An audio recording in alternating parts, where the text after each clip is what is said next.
Java, Dutch East Indies, February 1942. Midnight. The jungle breathes thick and wet. Cicadas scream in the dark. Beneath a sagging bamboo roof inside a repurposed colonial schoolhouse, 12 Japanese women huddle on straw mats, knees drawn to chests, uniforms torn at the seams. Their eyes, wide, unblinking, track every shadow beyond the barred windows. Outside, Australian sentries pace slowly, rifles slung low, boots crunching gravel. One guard pauses, pulls a dented tin from his pocket. Hard candy, wrapped in faded paper. He doesn't speak, just slide it beneath the door. Inside, silence fractures into whispers. "They're going to us," murmurs Lieutenant Chieko Sato, her voice barely audible over the rain beginning to patter on the tin roof. Her fingers clutch the hem of her tunic like armor. Beside her, Corporal Aiko Fujimura stifles a sob with the back of her hand. They've heard the stories. Nanjing, Manila, Nanking's alleys echoing with screams. War does not distinguish. Not here. Not now.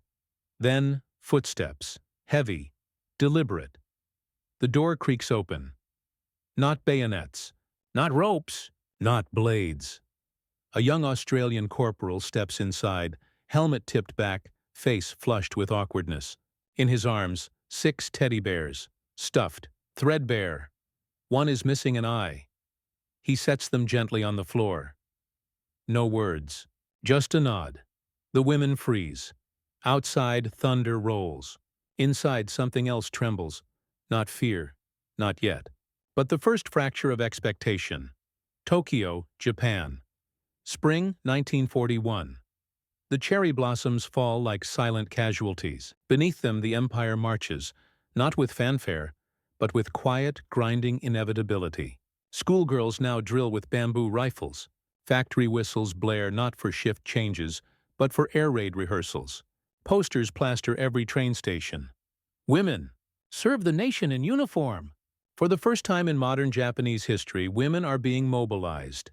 Not as nurses alone, not as factory hands, but as uniformed auxiliaries of the Imperial Army and Navy.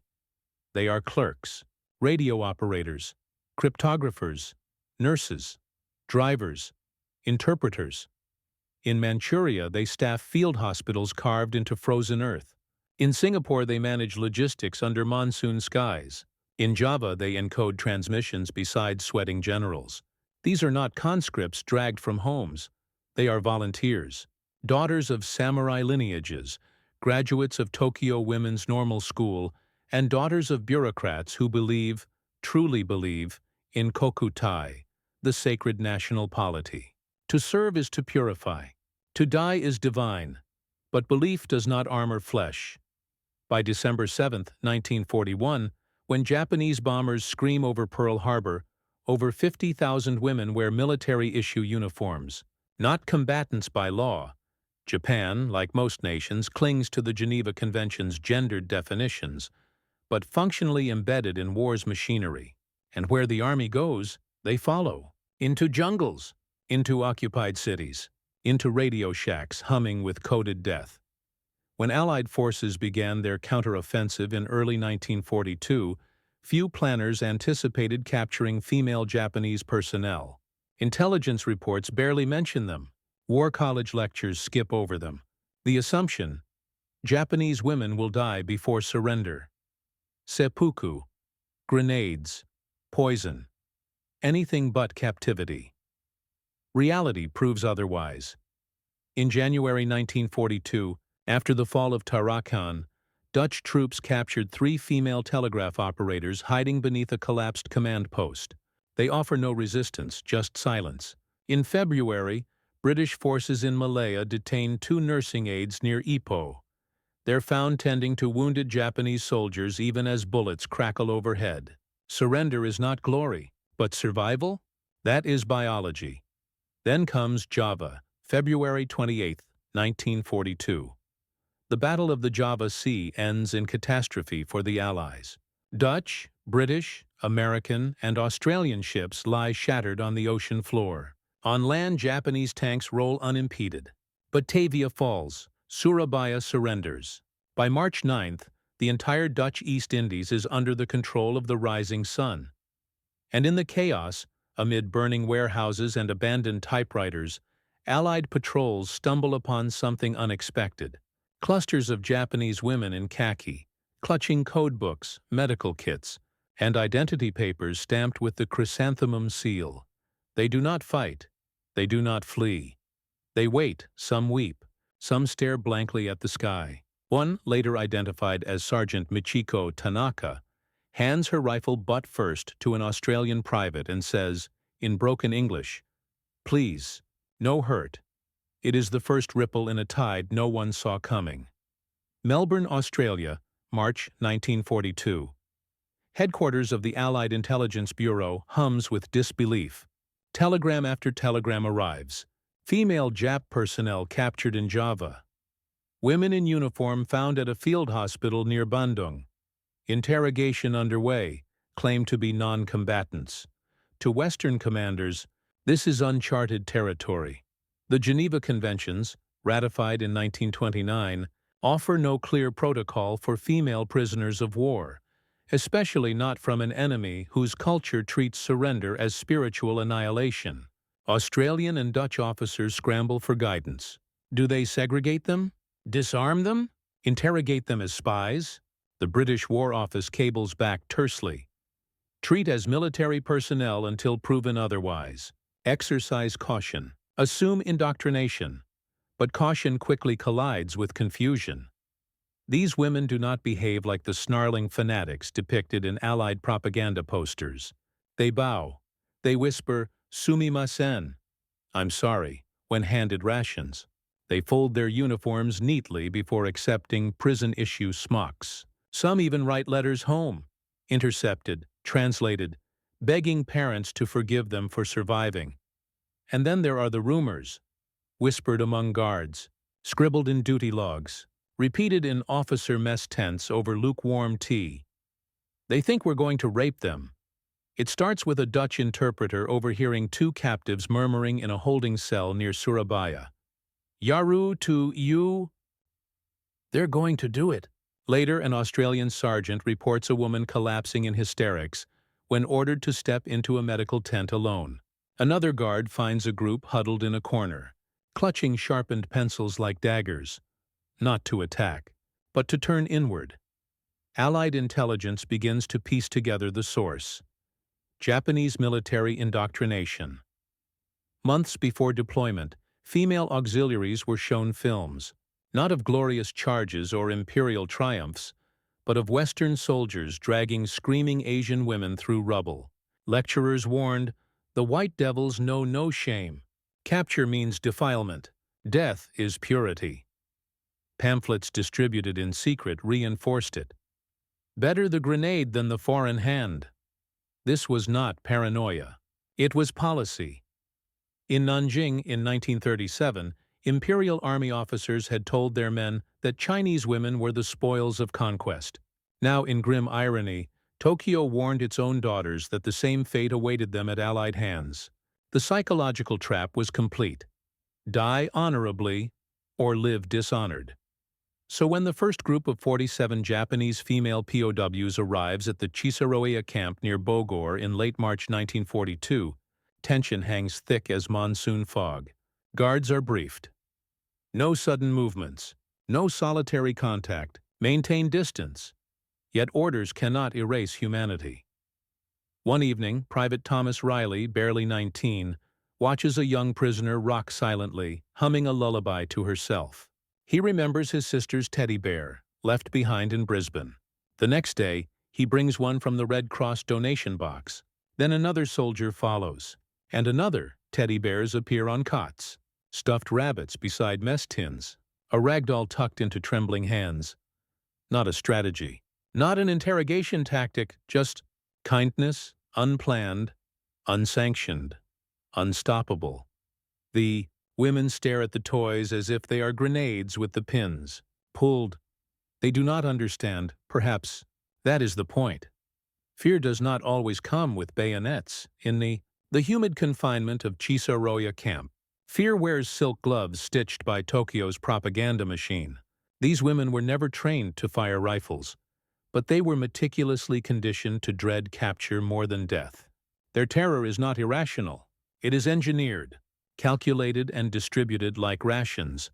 Lieutenant Chieko Sato, captured near Buitenzorg with a satchel of encoded naval dispatches, later recounts in an Allied debriefing, "We were shown photographs, blurred but unmistakable. Women on their knees, soldiers laughing.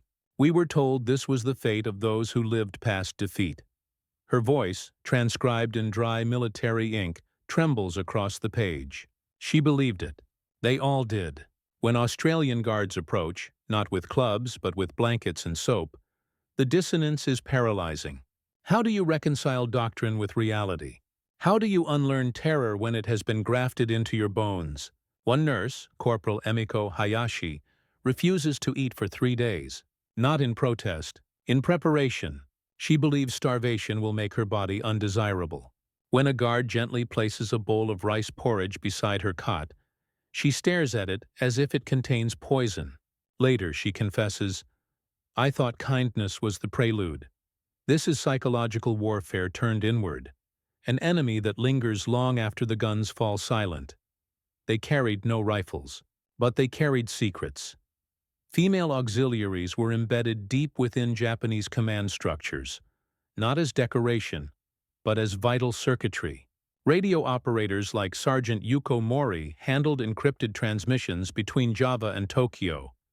Clerks like Private Akiko Nishimura filed daily logistics reports detailing troop movements, fuel reserves, and submarine schedules. Nurses kept meticulous casualty logs, revealing which units were depleted and which commanders were wounded. Allied interrogators quickly realized these women are walking archives. But extraction is delicate. Torture is off the table, not out of morality alone but pragmatism. Break them, and the data fractures. Coerce them, and the codes distort. So a new tactic emerges. Patience, observation, psychological calibration. Interrogation rooms are stripped of intimidation. Maps are replaced with teacups. Chairs are offered, not stools. Interpreters, often Japanese-American women from Hawaii, are chosen for their calm demeanor, not their rank. Slowly, carefully, trust is bartered for truth. One breakthrough comes from Lieutenant Ayako Shimizu, a signals officer who cracks under the weight of isolation, not from threats, but from silence. After 2 weeks without speaking to another woman, she begins to talk. Not about codes, not about orders, about loneliness, about missing cherry blossoms. And then, almost incidentally, she mentions a frequency shift scheduled. For April 5th, it leads to the interception of a convoy route. 2 destroyers were sunk. 600 Japanese sailors were lost, all because someone handed her a cup of warm tea and listened. War is not only fought with bullets.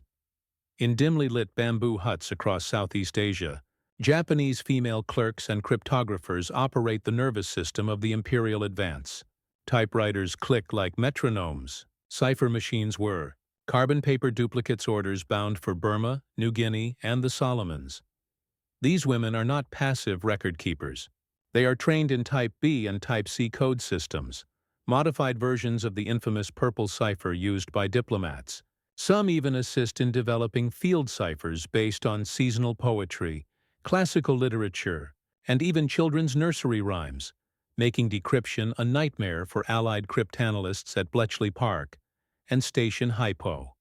When captured, many attempt destruction. Codebooks tossed into wells, typewriter ribbons burned.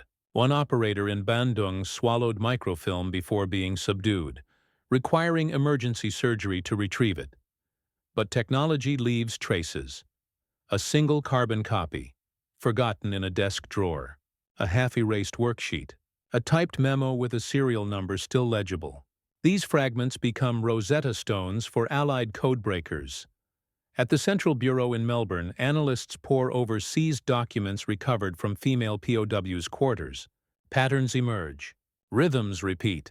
By May 1942, Australian signals intelligence began predicting Japanese air raids over Darwin with 70% accuracy, based largely on logistical templates first uncovered in a captured clerk's notebook. The war's invisible, front waged in ink and cipher, turns on the quiet labor of women no one expected to survive. Tokyo is silent. Imperial General Headquarters issues no directives regarding captured female personnel. No guidance, no acknowledgement. To admit their existence is to admit vulnerability, to confess that the divine armor of Bushido has cracks wide enough for women to slip through, alive. Meanwhile, in Allied capitals, confusion reigns. Winston Churchill, upon hearing reports from Java, reportedly mutters over brandy, "Women soldiers? Next, they'll send schoolgirls with bayonets."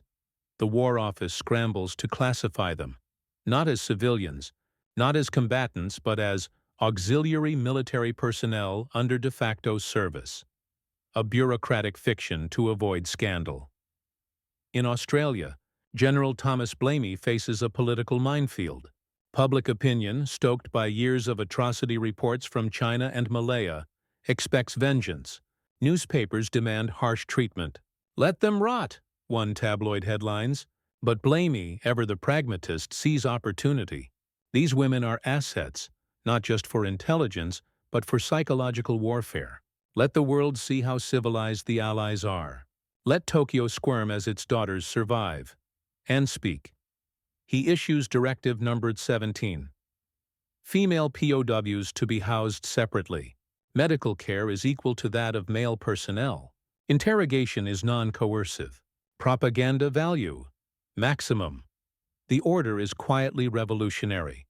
For the first time in modern warfare, a Western command structure formally acknowledges female enemy combatants, not as anomalies, but as strategic variables. And with that, a new precedent is set. But not all commanders comply. In Sumatra, a Dutch major confines 3 female clerks in a rat-infested cellar for 10 days, demanding code keys. When they refuse, he threatens execution. Word reaches Batavia. He is relieved within 48 hours. Replaced. Reprimanded. The message is clear. Brutality is not policy. Control is leadership. In this strange new theater, is measured not in body counts, but in restraint. Japan does not negotiate for its captured women. No radio broadcasts plead for their return. No diplomats raise their cases in neutral embassies. No leaflets dropped over Allied lines offer exchanges. They are erased. From communiques, from casualty lists, from national memory. Why? Because their survival shatters myth. The imperial narrative demands purity in death. To live in enemy hands is to become kutsujoku, defiled, worse than dead, invisible. Officially, they never existed. Privately, families receive terse notices. Presumed fallen in honorable service. Graves are erected without bodies. The list of shrines' names is without confirmation. But silence is not indifference. Tokyo monitors Allied press. When Australian newspapers publish photos of Japanese female POWs receiving Red Cross parcels, smiling faintly beside teddy bears, the reaction is volcanic. Internal memos label the images psychological contamination. Propaganda reels are hastily edited to show only male prisoners, emaciated, defiant and dying with honor. And beneath it all, a darker current flows. Japanese officers whisper among themselves, "If our women fear rape from the Allies, what does that say about what we have done?" Nanjing hangs heavy. Manila looms larger. The unspoken guilt coils like smoke in staff meetings. To acknowledge the fear of Allied brutality is to confront the reality of imperial brutality. So the silence deepens. The women vanish twice, once into captivity, once into history. Kindness is not a strategy. Not at first. When Private Riley places that first teddy bear on the floor of Cell Block C, he isn't following orders. He's remembering his sister's tears when their dog died. He's thinking of home, of normalcy, of something soft in a world gone sharp. But in war, even mercy becomes tactical. Allied commanders soon realize compassion disarms faster than clubs. A stuffed animal breaks ideological armor more effectively than interrogation lamps. Women who refused to speak for weeks began murmuring after being handed dolls. One Sergeant Fujiko Yamada later tells an Australian psychologist, "The bear had no army, no flag, it was safe." Red Cross workers note dramatic drops in self-harm incidents after toys are distributed. Suicidal ideation plummets. Cooperation rises. Information flows, not because they are broken, but because they are bewildered. How do you hate an enemy that gives your child's toy to a grown woman in chains? This is not naivety. It is neuroscience before its time. Fear shuts down cognition. Safety opens it. By June 1942, Comfort Protocol became an unofficial doctrine across Allied-run camps housing Japanese female POWs. No shouting, no solitary confinement, daily hygiene kits, weekly letters, censored but permitted. And yes, stuffed animals. Where available, critics call it coddling. Veterans spit in disgust. But results speak louder. From these women come maps of submarine pens in Ambon, schedules of troop ships heading to Guadalcanal, names of undercover agents in Singapore. Mercy, it turns out, is the sharpest weapon of all.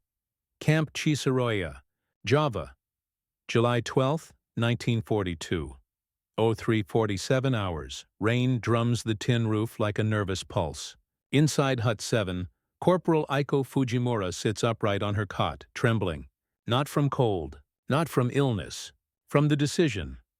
Beside her, Lieutenant Chieko Sato grips a smuggled pencil stub, sharpened to a lethal point.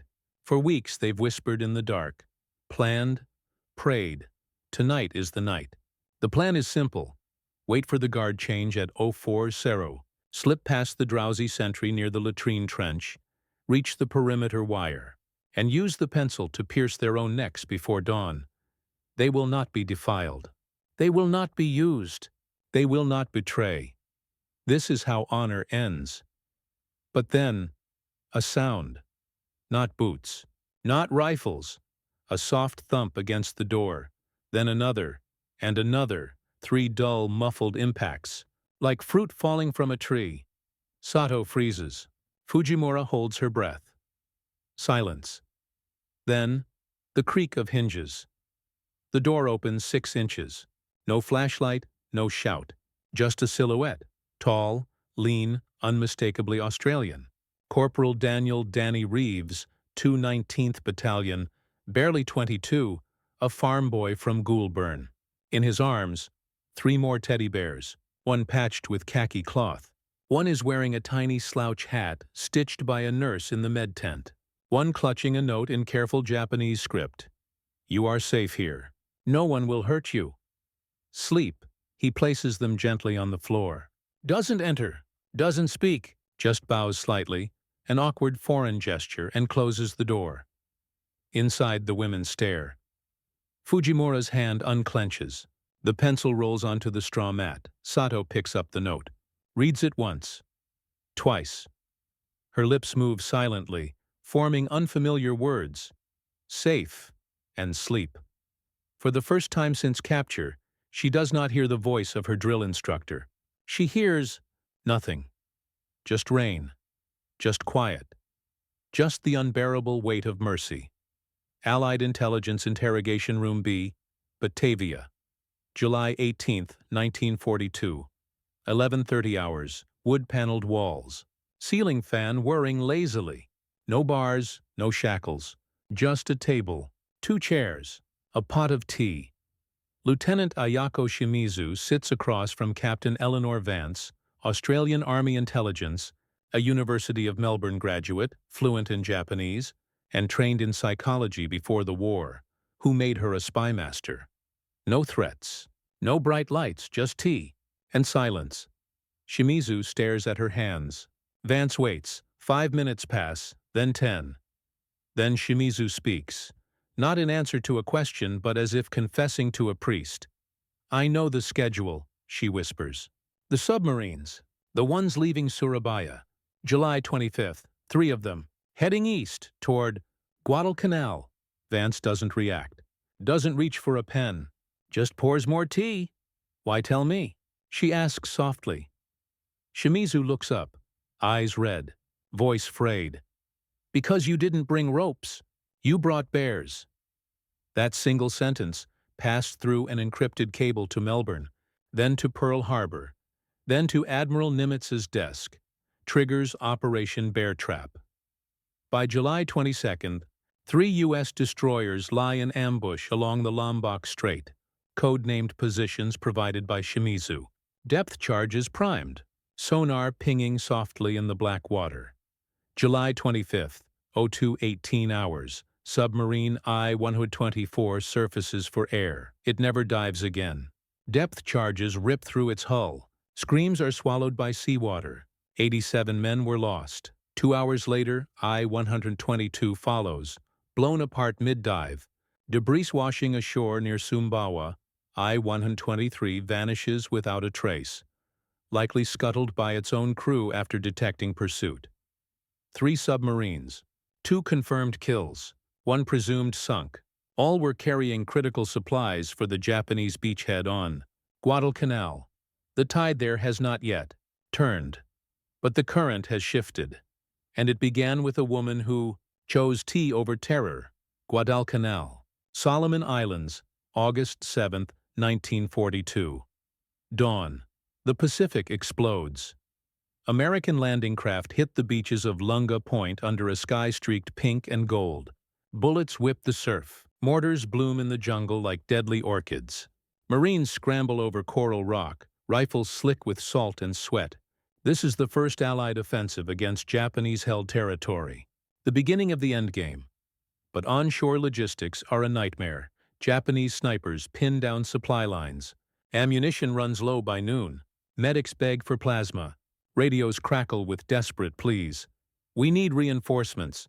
We need food. We need fuel. Back in Melbourne, Central Bureau analysts huddle over decrypted fragments, snatched from the airwaves, pieced together from captured notebooks, and cross-referenced with interrogations of female POWs from Java. One name surfaces again and again. Rabaul Supply Hub, Section Gamma. And one woman knows its rhythm. Jisoroya Camp, Java. August 5, 1942, 19 Howard hours. Sergeant Yuko Mori sits alone in Interrogation Room C, fingers tracing the edge of a faded map. She was a radio operator for the 23rd Air Flotilla. She handled nightly transmissions between Rabaul and Truk. She knows cargo manifests, departure windows, guard rotations, fuel depot codes. Captain Vance enters. No folder, no recorder, just a chair, and silence. Mori doesn't look up. You already know, she says flatly. You always know. You have Shimizu's notes, Tanaka's logs, my own call signs. Vance nods. We do. Then why ask me? Because you haven't told us everything. A pause. Cicadas scream outside. Mori exhales. Section Gamma moves supplies every 3rd night. Moonless only. 3 barges. 2 destroyers as escort. They dock at Cape Esperance. Midnight to WWII. Unload rice, ammunition, medical kits, and aviation fuel drums. Marked with red kanji. Tian. Heaven. She looks up. If you hit them there, Guadalcanal starves. Off Cape Esperance. Guadalcanal. August 8, 1942. 01:42 hours, black water. Black sky. No moon USPT boats glide like sharks through the ink. Crews crouch low, engines muffled. Torpedoes armed, ahead. Shadowy silhouettes. Barges. Low in the water, heavy with cargo. Destroyer escorts cruise lazily nearby, their crews lulled by routine, unaware that their schedules, routes, and even unloading sequences have been betrayed, not by spies or traitors, but by a woman who once believed kindness was a trick. At 01:47, Lieutenant John F. Kennedy, yes, that Kennedy, gives the order. Torpedoes launch. The first barge erupts in a pillar of fire, aviation fuel igniting like napalm. The second barge capsizes, spilling rice sacks into the sea. The third tries to flee, cut in half by PT-44's deck gun. The destroyers scramble, but too late. Confused. Disoriented. Their radio operators shout frantic queries into the static. Who gave the Americans our timetable? No answer comes. By dawn, 300 tons of critical supplies lie at the bottom of Iron Bottom Sound. On shore, Japanese commanders stare at empty ration tins, empty bullet crates, empty fuel drums. Morale cracks before the front does. Tokyo Imperial General Headquarters, August 15, 1942. Silence falls over the war room like ash. Maps glow under lamplight. Pins mark losses. Red circles bloom around Guadalcanal, around Rabaul, around Java. An aide dares to speak. The leaks! They trace back to female personnel captured in the Indies. General Hajime Sugiyama, Army Chief of Staff, slams his fist on the table. Impossible! Those women are dead, or should be. But reports don't lie. Intercepted Allied communiques reference Gamma schedule. Captured documents match handwriting samples from clerks now in Australian custody. One decrypted message even thanks the quiet ones in Java for timely clarity. The unthinkable has happened. Japan's greatest psychological weapon, the myth of inevitable, honorable death, has failed. Its daughters did not die. They talked, and in talking, they turned the tide. Camp Cisarauea, Java, September 1942. The monsoon rains return, drumming the roofs with a rhythm now familiar, almost comforting. The women no longer flinch at footsteps. They eat without watching the door. Some even smile, faintly, hesitantly, when new toys arrive. A wooden duck carved by a New Zealand sapper, a cloth doll dressed in a miniature Red Cross uniform, and a music box that plays Waltzing Matilda when wound. The transformation is not universal, not instant, but it is undeniable. Lieutenant Chieko Sato, once coiled like a spring ready to snap, now teaches basic Japanese phrases to Australian guards during recreation hour. Corporal Fujimura tends a small herb garden behind Hut 7. Lemongrass and ginger grown for the camp infirmary. Sergeant Mori, the radio operator who broke Rabaul's supply chain, requests books on Western philosophy. She reads Kant under mosquito netting, highlighting passages about moral duty. They are still prisoners, still confined, still interrogated but gently, intermittently, as collaborators rather than captives. Allied intelligence reports note the shift. Subject cooperation increased, 300% following implementation of comfort. Protocol. Psychological resistance collapsed after sustained exposure to a non-threatening environment. Trust established through symbolic gestures, e.g., stuffed animals, letters home, proved more effective than coercion. By October, over 200 Japanese female POWs are held across Java, Sumatra, and Australia. None has been assaulted. None has committed suicide since July. 5 have begun training as interpreters for Allied forces. 2 volunteers to record propaganda broadcasts, pleading with Japanese soldiers to surrender, assuring them they will not be tortured and will not be shamed. Tokyo denounces the broadcasts as forgeries, calls the women traitors hollowed out by enemy lies.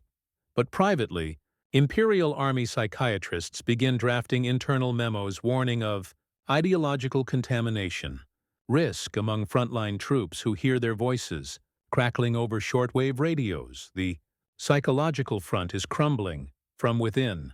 Melbourne, Central Bureau, November 1942. The decrypted message lands on Colonel Alastair McLean's desk with a thud that echoes through the room. Urgent, stop. Female prisoners in Java, compromised Gamma. Supply line.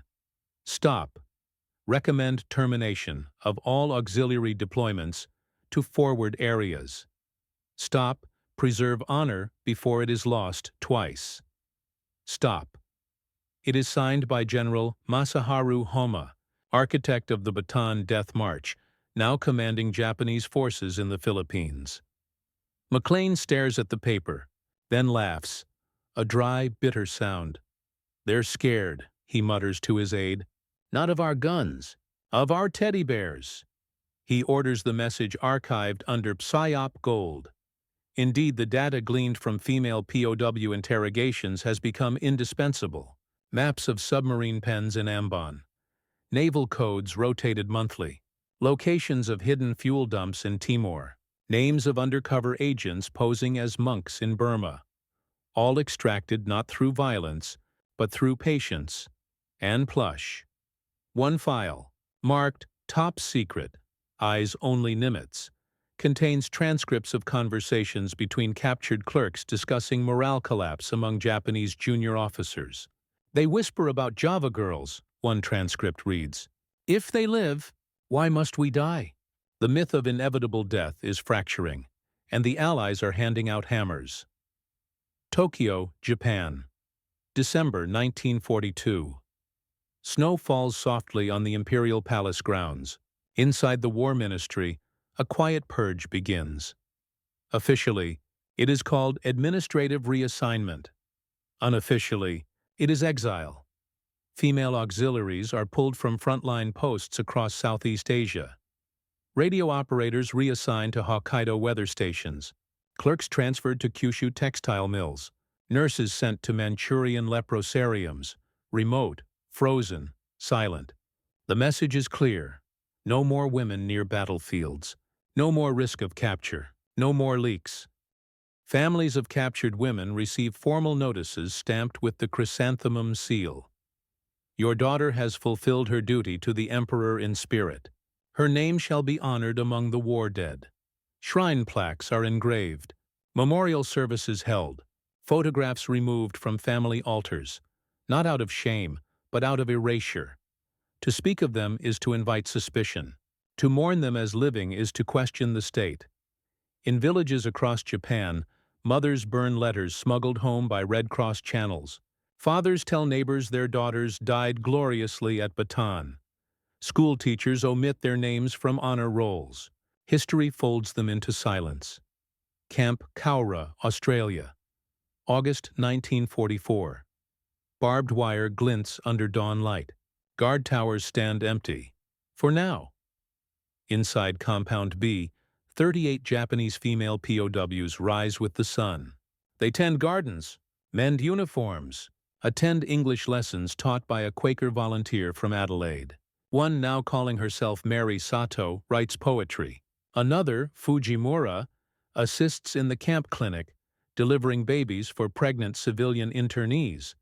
They are no longer assets. Not really. The war's momentum has shifted. Guadalcanal, Tarawa, Saipan. The intelligence they once provided is outdated. Their value now is symbolic and psychological. When Australian Prime Minister John Curtin tours the camp in June 1944, he is photographed handing a koala plush to Corporal Emiko Hayashi, the same woman who once starved herself in terror. The photo makes front pages across the Commonwealth. Headline, Civilization Wins. Tokyo calls it propaganda pornography. But the image lingers. Post-war Tokyo War Crimes Tribunal, 1946. No charges are brought against any Allied personnel for the mistreatment of Japanese female POWs. None is needed. Inspection reports from the International Red Cross confirm rations met standards. Medical care was provided. No physical abuse documented. Even the teddy bears are entered into evidence as proof of humane treatment. Conversely, when prosecutors present evidence of Japanese atrocities against Allied nurses in Singapore and the Philippines, defense attorneys attempt to draw parallels. If our women feared rape, is it not because they knew what their own army had done? The argument fails. Judge William Webb shuts it down. Fear does not justify atrocity. Mercy does not excuse brutality. The female POWs are never called to testify. Their files remained classified until 1972. Repatriation, November 1946. The transport ship MV Arawa docks at Kure Harbor under gray skies. On board, 217 Japanese female former POWs. Thin, quiet, dressed in donated Australian wool coats. Each carries a small suitcase, and tucked inside, a keepsake. A doll, a music box, a photograph of a guard holding a baby kangaroo. They step onto the dock in silence. No banners, no families waving, no officials were welcoming them home, just two stern-faced ministry clerks with clipboards. State your name. Sign here. You are hereby restored to civilian status. Speak of your captivity to no one. One woman, Sergeant Yuko Mori, hesitates, looks back at the ship. The Australian nurse was waving tearfully from the rail. She turns, signs, walks away. That night, in a rented room in Osaka, she opens her suitcase. Beneath folded clothes lies a worn teddy bear, missing an eye, patched with khaki thread. She holds it, do not cry, does not speak, just sits in the dark. Alive, war remembers its battles, its generals, its machines. Its dates are carved in stone and blood, but it forgets the quiet fractures, the moments when terror met tenderness, when doctrine dissolved before a stuffed bear, when an empire's myth cracked not under bombardment, but under the unbearable weight of mercy. These women were never meant to survive, not by their own commanders, not by their culture's creed, not even, at first, by their captors' expectations.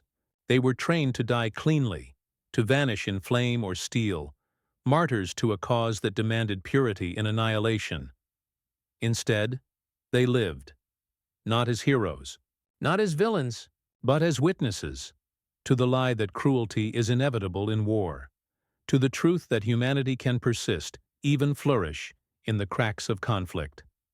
The teddy bears were not a strategy, not at first. They were accidents of memory, gestures of awkward compassion from boys who missed their sisters, their mothers, and their childhoods. Yet those small, soft things became psychological sledgehammers, shattering indoctrination, unlocking secrets, altering campaigns, and saving lives on both sides. In the end, Guadalcanal was not won by bears, but it was hastened by them. History rarely credits the gentle, the quiet, the seemingly absurd.